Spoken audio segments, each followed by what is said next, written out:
Welcome back, and we begin tonight with latest figures from the Ghana Statistical Service. The economy recorded significant growth for the first quarter of this year. According to figures released by the GSS, it put the year-on-year growth rate, including oil, at 6.8%. Acting government statistician Bawade has been explaining the key drivers in an interview with George Yafe. Decline in agricultural production. So I believe that subsequently in the course of the year, the figures could pick up. That is, we would measure and find out whether the activities like planting for food, is it food and jobs? See, for this quarter, it's more for agriculture. It's more of the clearing and the planting. So you won't see much production. I hope you understand. So that we have to wait in the course of the year. When harvest is due, we can measure better. Are we seeing industry's performance being sustained, or going forward it will be a performance that will be sustained, that it could again even structurally overtake the other sectors for us to even see that we are inching towards an industry-led economy, or still services sector will have the hold on the economy? For this quarter, the quarter figures that we have just released, services had a share of GDP of about 60.6%. We had industry a share of about 25 plus, and agriculture 11 plus, almost 12. These are the shares that we have now. The share of services is still huge. The share of the GDP is still substantial. More than half of the GDP is accounted for by services. And the rest is industry comes second, and then agriculture comes third. Do you think that we've gotten to the stage where we can call ourselves as a service-led economy?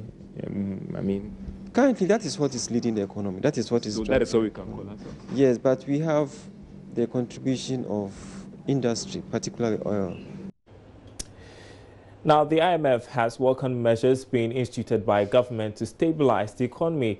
This was contained in a statement issued by the IMF staff after it rounded its information gathering visit to Ghana. We've got details. The fund in the statement was, however, raising issues with revenue after data suggested it underperformed the first 4 months of this year. It also noted available fiscal data suggests an increase in government spending, mainly due to front-loading of capital spending and goods and services. On the banking sector, the IMF warned some banks are still not adequately capitalized, was raising non-performing loans as the biggest threat to the stability of the banking sector. The fund noted that the recent challenges with the cedi will be addressed if fiscal consolidation continues, while strengthening foreign exchange management to help foster a deeper and more liquid FX market. Discussions focused on recent economic development and the outlook for the rest of the year, and an assessment of Ghana's performance to date under the IMF-supported program.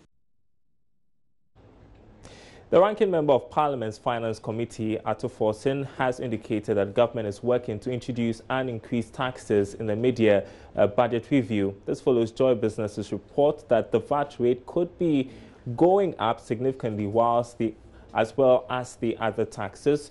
George Yafe has more. Speaking to Joy Business after the Finance Committee met the visiting IMF team, Mr. Forson said documents seen suggest Ghanaians are going to pay more in terms of taxes, but promise everything will be done to stop its imposition. The concerns are there. There are serious concerns. What are some of them? Some of the concerns, the fact that they are going to impose taxes on the ordinary Ghanaian. Okay, in the coming days, minority is going to engage the public on the matter, because imposing a tax of 0.5% of GDP, of about GDP in excess of 200 billion, we are talking of a tax base requirement of about $1 billion plus. The IMF document has given us some hints what the government intends to do We are going to review in the coming days. I don't really want to preempt. Let's talk about but increasing from 17.5%. There is a possibility. There's a possibility that they are going to bring back VAT on financial services. That is a fact. Okay. What about VAT? Value-added tax going to go up and others. We are still more watching and monitoring. Don't forget that this is a government that promised all of us that they are going to move away from taxation to production. So we are watching closely. This is the first meeting. We are going to evaluate the situation in the coming days, and we will be having the opportunity to engage the public. What about the issue about SNITs as well, issue about syntax, tax on luxury vehicles as well? Did all these issues come up? So in those taxes are things that we've heard. In fact, some of us, we've read it months, even before this meeting. So, and we know they are coming. The taxes are coming in. So I can only say that Ghanaians should brace ourselves for new taxes. We should brace ourselves for imposition of taxes. Chair of Parliament Finance Committee, Dr. Marcus Tibeyeboa, however, tells Joy Business he's not aware of these specific levies going up, but said there might be the need for these taxes to be reviewed. We are not policy makers, we are legislators, so we don't determine policy here. Okay, so I've also heard last 2 weeks we engaged the finance minister. I've heard that there are new revenue measures.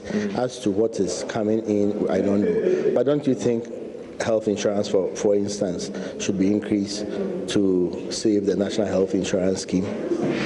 That's a fair tax to be introduced. Okay, health insurance is reeling, and I think there should be some increase in the national health insurance levy to sustain health insurance. I think that's a fair one. So let's see the tax measures, if any, that are coming in.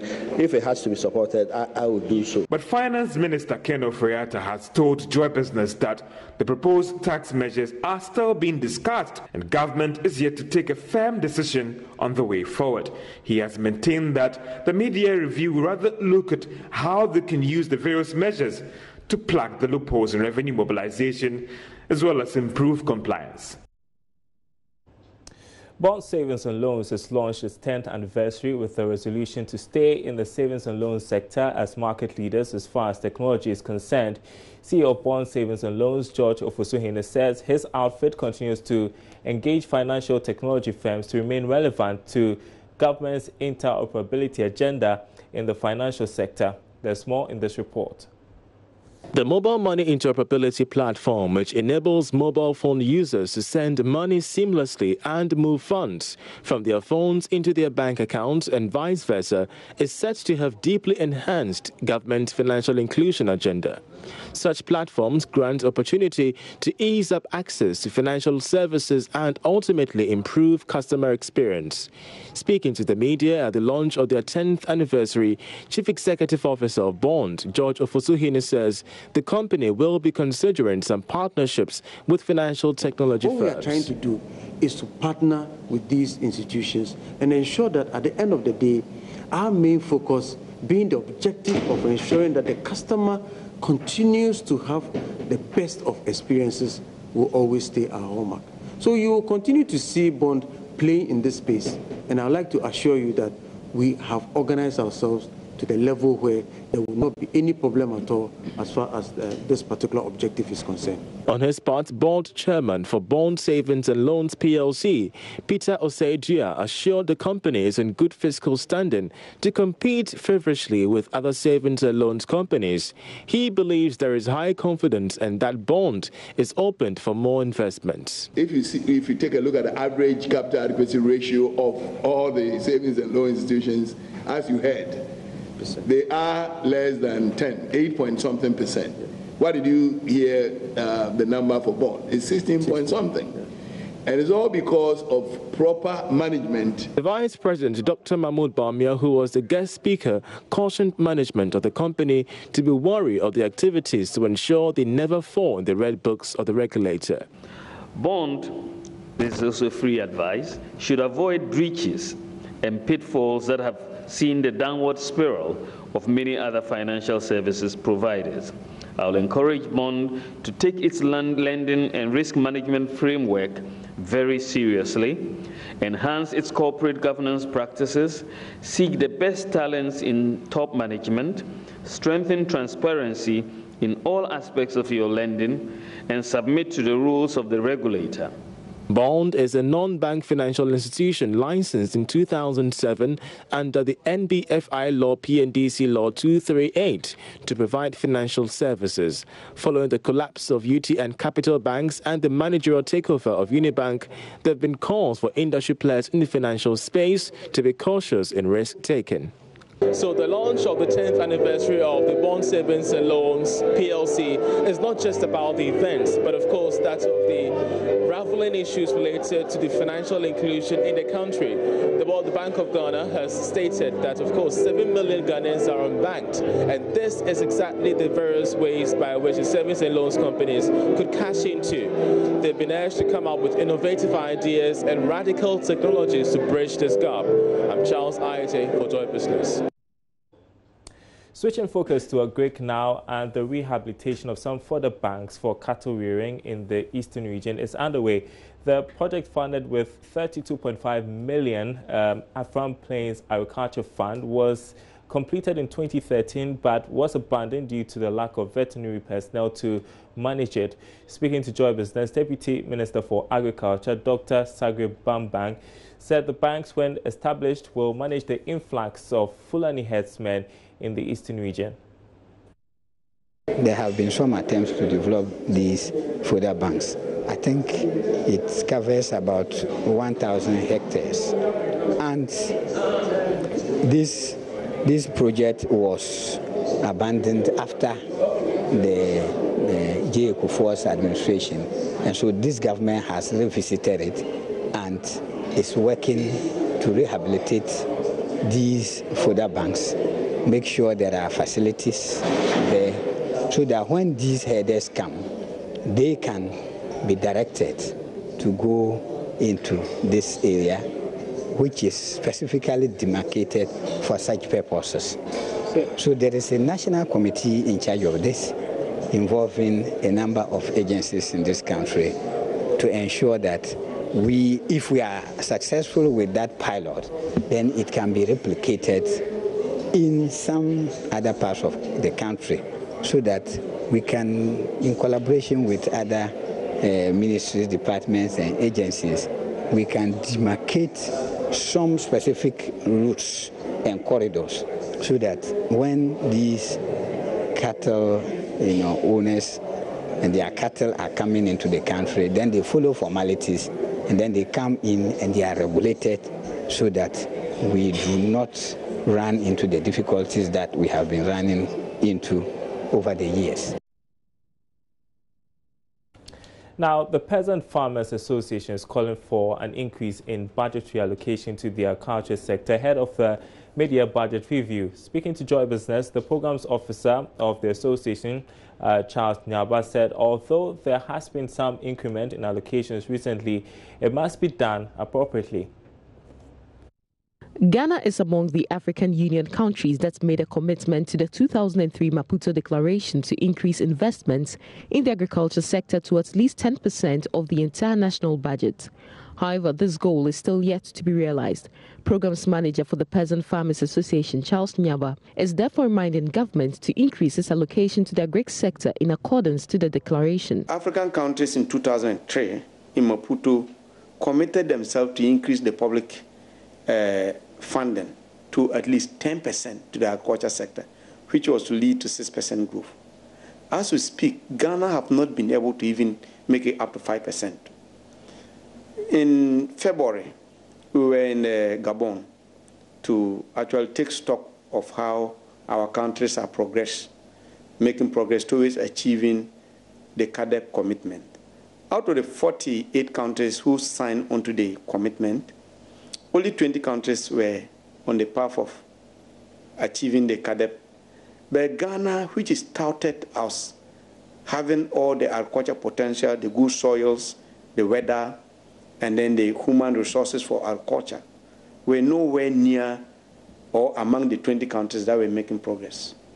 And one of the key challenges that Ghana is facing is that our budget allocation to agriculture sector was woefully inadequate. Mr. Nyaba further added that the funds to the sector needed to be spread to tackle other pressing challenges. I expect the budget to increase more, but not to increase in the areas that we are currently looking at. Look, in 2016 and 2017, about over 90% of the budget from the Ministry of Finance went to fertilizer subsidies. You understand? Fertilizer alone cannot do the bit. You understand? Now, even if you apply the fertilizer and your crops did well, you need to reduce the losses. What sense does it make if at the end of the day you put too much fertilizer, you get the produce, and then you have to lose about 50 to 70% of that? If you look at post-harvest losses for tomatoes, there are occasions that farmers even record 100% losses. Watermelon, between 30 to 50%. Cabbage, the same thing. So for us, we think that we need to do more and expand to other areas that really need resources. We shouldn't just limit our resources to fertilizer subsidy. Sheila Tamaklu for Joy Business. Now, Ghana's dream of becoming a net exporter of coffee beans may seem remote, but entrepreneur Ivy Wari is taking gradual steps towards creating a market for it here in Ghana. She started Cafe Magnifico, her own brand of organic coffee, and the Joy Business van takes a trip to her production center at Hacho here in Accra.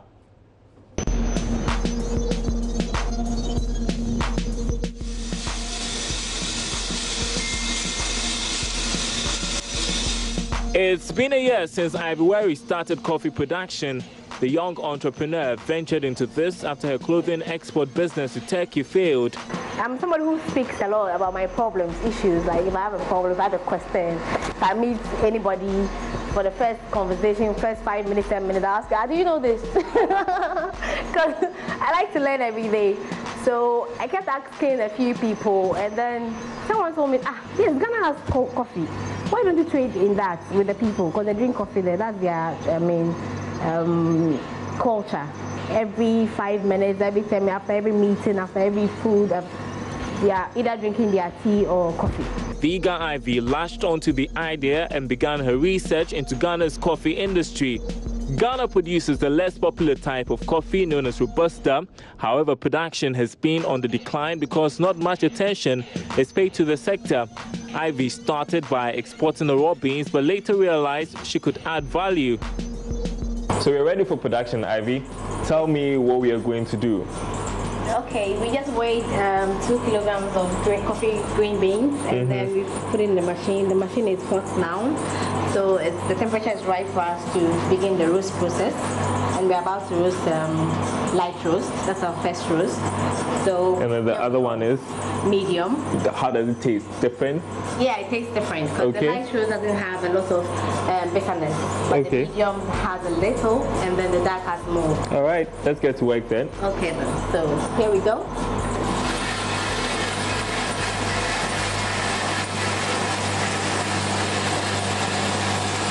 With the processing equipment in hand and thanks to Google, Ivy was in business.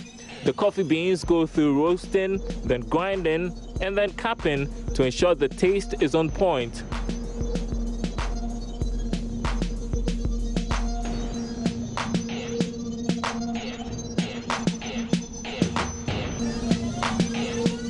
I get to do the light roast coffee capping with Ivy.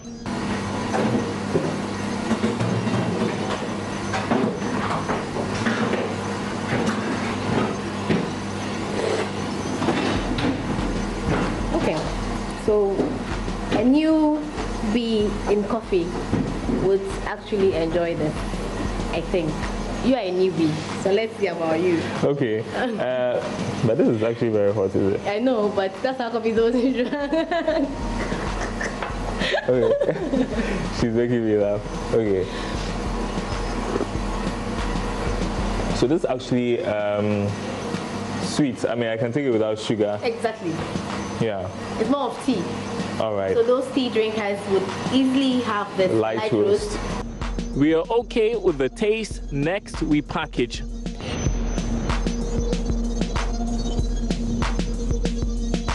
Production seems kind of fun, Yes. but I guess it can be challenging at times, right? Yeah, it's actually challenging. What are some of the challenges you face? The machines actually need like very steady power, and sometimes when there's lights off, I can't do anything about it. I have to like stop production, and also when the power is not stable, I have a problem with my roaster because the roaster actually consumes a lot of energy, and also because of the temperature rising and falling, it can trigger the machine to go off, and then you don't get the beans out. But it's been largely positive for Ivy. She currently stocks some supermarkets with her products, takes orders both home and abroad. Though Ghana is not a typical coffee drinking country, she's optimistic the market would grow. I know it's difficult actually to invest in something that you're not too sure about, but I took a gamble, and I'm glad I did, because I'm helping a lot, from down to the farmers, down to my purchasing guy from the village, down to educating people every day on the right way to drink coffee that's freshly brewed. If you don't even purchase from me, but drink coffee the right way, that is, just get a plunger or get a brewer and then get fresh grounded coffee and then brew it to drink. But I know that typically we don't like to actually take risks. Typically we don't like to actually invest in something that is already dying. But I think with a little bit of work, we'll get it standard. Ivy's goal is to make Café Magnifico one of the top international coffee brands. Well, usually guys will do this over a bottle of beer, but we'll do it over a cup of coffee. Brazil or Costa Rica? Costa Rica, because they are in white, and everybody else is supporting Brazil. So me, I'm always on the positive. All right, let's see who wins that. And now, Brazil won that game.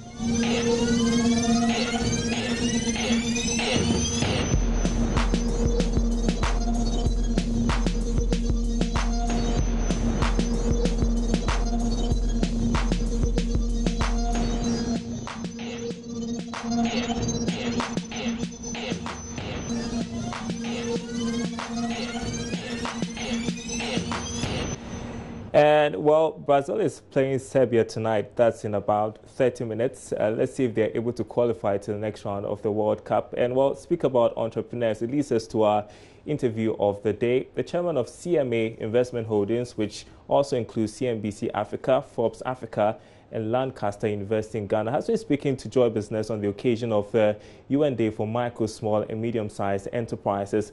Now, according to the UN SMEs the world over are the backbone of most economies and play a key role in developing countries. Unfortunately, they have persistently lagged behind as a result of the lack of access to adequate finance, cited as one of the major obstacles to development. Rakesh Wai, in an interview with Joy Business's assistant editor, Novanakwa Hayford, at his head office in Dubai, shares some thoughts on how to begin small and getting the right investors. You know, there's truth in this belief that capital is required because most startups fail because they're undercapitalized. So let's go with the understanding that money is a very important ingredient into business. But it's also about building credibility because people trust you and they start putting money to back you only after you've built a certain amount of a track record. So a lot of youngsters these days want to put the cart before the horse. They want to raise, millions and millions of dollars because of what they see happening in the US, and believe that they can turn billion-dollar companies. But they are different markets. So I think if you take it at a step at a time, every business should be modular. It should be structured in a way that it can grow, but start small so that the exposures are small. And as you get the small wins, you'll start achieving, your goals. And once you achieve goals, money automatically follows it. So money follows success. So to answer your question, we had a very small capital base in our operation in Sri Lanka. We had invested a total of about $50,000 in working capital. And we required some bank guarantees that had to be given to Microsoft. And that's where we started from. So for you, what would you tell the young ones who are looking to start businesses as well, and they think that, yes, capital is quite important? Would you say, look, you know what, it doesn't matter how much you have. you've got to be able to start something. Or wait until you have that $1 million and then you start that company that you are dreaming of. I think people who have an entrepreneurial frame of mind will never worry about the capital. People have started off in their garages, they've started off in their living rooms, they start in their studios. So don't worry about when you for the timing is very important, and I think when you're young you should be able to take those risks. And I don't think you should worry about the paraphernalia that follows some of these investments, because a lot of youngsters that I found, and this is particularly true in Africa, is they want to have the high life first and then they worry about the business later, and they want to get the millions of dollars, and the first impact of the investments is seen in their personal lives. They have better cars and they have better homes to live in, but that's not the way you do it. Business is long term. You've got to look 30, 40, 50 years ahead of you and say, look, I'm going to build an organization and a company that is going to last in perpetuity. And when you put your thoughts around that, you'll find that everything grows steadily. So the idea. All right, and that's it for tonight's program. Thanks for watching Business Live. More news is always on our website, myjoyonline.com/business. We've got the day's latest stories for you, including more on the launch of the 10th anniversary celebration of Bond Savings and Loans. Well, women in poultry industry struggling to get loans, farmers demand subsidy, plus all the videos just in case you missed out on any of our bulletins. My name is Darryl Carl. Thanks for watching. We're back same time tomorrow.